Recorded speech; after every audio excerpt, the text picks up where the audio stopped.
rytter nummer 2 på holdet Team Asger Lund. Første rytter har været til 0 fejl i tid 45,76.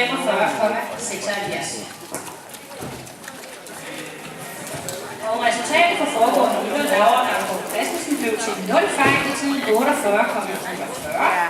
Den næste rytter, vi skal se, er start nummer 21, Sabrina Andersen, og derefter er det start nummer 22, Signe B.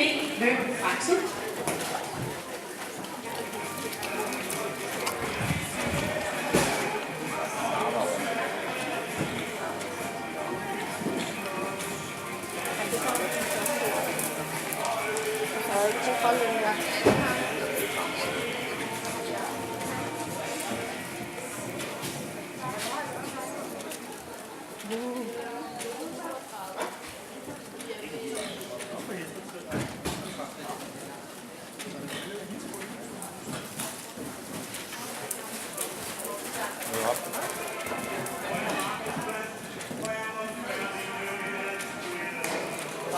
Ja.